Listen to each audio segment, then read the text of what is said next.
નમસ્કાર સૌ મિત્રોને મિત્રો વિદ્યા સહાયક ભરતી ધોરણ 1 થી 5 એનું વેઇટિંગ રાઉન્ડ ક્યાં સુધીમાં આવી શકે છે, જે કેટેગરી વાઇઝ જે સંભવિત વેઇટિંગ જગ્યાઓ છે એ કેટલી આવી શકે છે અને જે વેઇટિંગનું સંભવિત મેરિટ છે એ ક્યાં સુધી રહી શકે છે, આ તમામની માહિતી આપણે આ વિડીયોની અંદર જોઈશું. અને સાથે સાથે એ વસ્તુ પણ જોઈશું કે જે કચ્છનું પીએમએલ આવેલું છે એ કચ્છના પીએમએલના જે મેરિટ નંબર છે એ મેરિટ નંબરના આધારે કઈ કેટેગરીમાં કેટલા મેરિટ નંબર સુધીના જે ઉમેદવારો છે એ વેઇટિંગ રાઉન્ડની અંદર સેફ છે.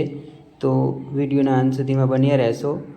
સૌપ્રથમ આપણે વાત કરીએ કે જે વેઇટિંગ રાઉન્ડ છે એ ક્યાં સુધીમાં આવી શકે છે. તો હાલ ચાલતી જે ચર્ચાઓ છે એ મુજબ 12 તારીખ પછી જે વેઇટિંગ રાઉન્ડ છે એ જાહેર થવાની પૂરેપૂરી સંભાવના છે.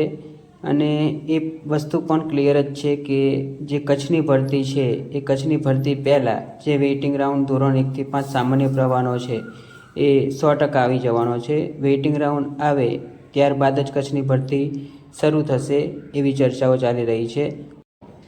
સૌપ્રથમ વાત કરીએ કે જે વેઇટિંગ રાઉન્ડ છે એ વેઇટિંગ રાઉન્ડની અંદર કેટલી અંદાજિત જગ્યાઓ આવી શકે એમ છે.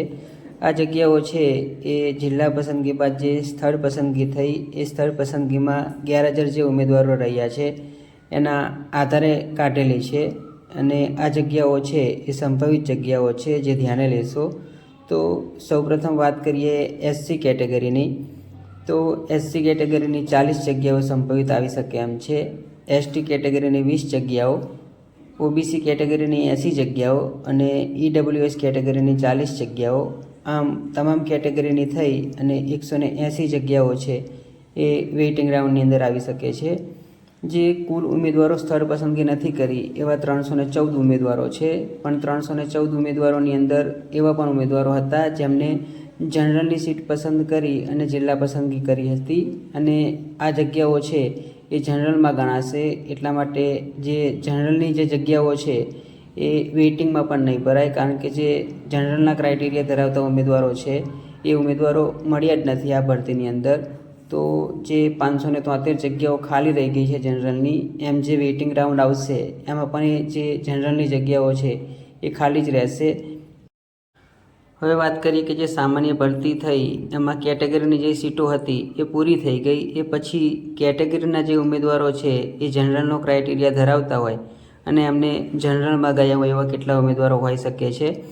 અને આ સંખ્યા છે એ જે સંભવિત જગ્યાઓ આવવા પાત્ર છે એના આધારે આ સંખ્યાઓ લીધેલી છે. તો એસસીના 25 ઉમેદવારો એવા હોઈ શકે જે જનરલમાં ગયા હોય, ઓબીસીના 75 ઉમેદવારો, ઈડબ્લ્યુએસના 30 ઉમેદવારો અને જે ટોટલ ઉમેદવારો છે એ 130 સુધી સંભવિત છે એ કેટેગરીમાંથી જનરલમાં ગયા હોઈ શકે. હવે વાત કરીએ જે કચ્છનું પીએમએલ આવેલું છે એ કચ્છના પીએમએલની. તો અહીંયા જે મેં મેરિટ નંબર દર્શાવેલો છે એ મેરિટ નંબર જે કચ્છનું પીએમએલ આવેલું છે એમાં જે કેટેગરી વાઇઝ જે પ્રથમ નંબર ઉપર આવે છે એ મેરિટ નંબર છે. પ્રથમ નંબર ઉપર એ માટે કે આની આગળના જેટલા પણ મેરિટ નંબરના ઉમેદવારો છે એ તમામ ઉમેદવારો સામાન્ય ભરતીની અંદર લાગી ગયેલા છે. એટલે આ મેરિટ નંબર છે એ મેરિટ નંબરથી જો આપનો મેરિટ નંબર શરૂઆત થતો હોય તો એ મેરિટ નંબર 1 ગણાશે. એસસીમાં જે 307મો મેરિટ નંબર છે એ પીએમએલમાં 1 નંબર ગણવો, કારણ કે આગળના જે 306 ઉમેદવારો છે એ સામાન્ય ભરતીની અંદર લાગી ગયેલા છે. એવી જ રીતે એસટીમાં 227 મેરિટ ક્રમ, ઓબીસીમાં 674મો મેરિટ ક્રમ, ઈડબ્લ્યુએસમાં 144મો મેરિટ ક્રમ છે એ કચ્છની ભરતીમાં મેરિટ નંબર 1થી ગણવો, કારણ કે આની આગળના જેટલા પણ મેરિટ નંબરના ઉમેદવારો છે એ તમામ ઉમેદવારો સામાન્ય ભરતીની અંદર લાગી ગયેલા છે. હવે આગળ આપણે વાત કરીએ કે જે કચ્છના જે પીએમએલ આવેલું છે એ કચ્છના પીએમએલમાં કયા મેરિટ નંબર સુધીના જે ઉમેદવારો છે એ વેઇટિંગ રાઉન્ડની અંદર સેફ ઝોનની અંદર આવે છે. સૌપ્રથમ વાત કરીએ એસસી કેટેગરીની. તો જે કચ્છનું પીએમએલ આવેલું છે એમાં એસસી કેટેગરીના જે 371મો જેનો મેરિટ ક્રમ આવે છે એ ઉમેદવાર વેઇટિંગ રાઉન્ડની અંદર સેફ ઝોનની અંદર આવે છે. એસટી કેટેગરીમાં 246મો મેરિટ ક્રમ, ઓબીસી કેટેગરીમાં 828મો મેરિટ ક્રમ અને ઈડબ્લ્યુએસ કેટેગરીમાં જેનો 213 મેરિટ ક્રમ છે કચ્છના પીએમએલ પ્રમાણે, એ તમામ લોકો છે એ વેઇટિંગ રાઉન્ડની અંદર સેફ ઝોનની અંદર આવે છે. હવે આપને એવું લાગતું હશે કે આટલા બધા મેરિટ નંબરના જે ઉમેદવારો છે કઈ રીતે સેફ ઝોનની અંદર આવી શકે, તો આની આગળના જેટલા પણ ઉમેદવારો છે એ ઉમેદવારો સામાન્ય ભરતીની અંદર લાગી ગયેલા છે.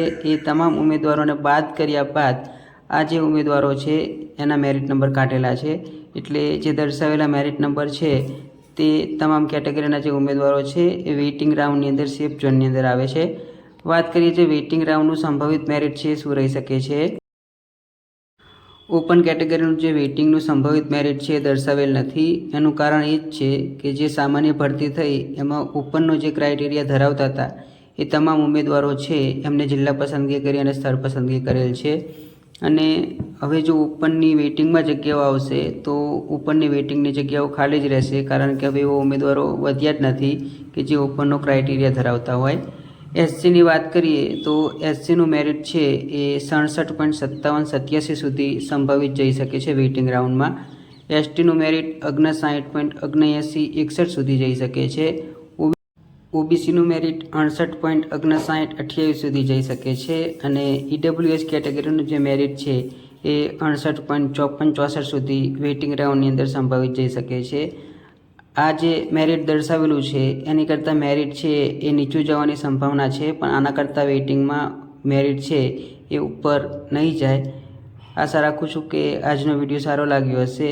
જો વિડીયો સારો લાગ્યો હોય તો વિડીયોને લાઇક કરશો, શેર કરશો, તમામ ઉમેદવારો સુધી પહોંચાડશો, ચેનલને સબસ્ક્રાઈબ કરી અને પ્રોત્સાહન પૂરું પાડશો. આપના જે કંઈ પણ પ્રશ્નો હોય તે કોમેન્ટ બોક્સની અંદર જરૂરથી રજૂ કરશો, જેના જવાબ આપવાના પૂરતા પ્રયત્નો કરીશ. આભાર.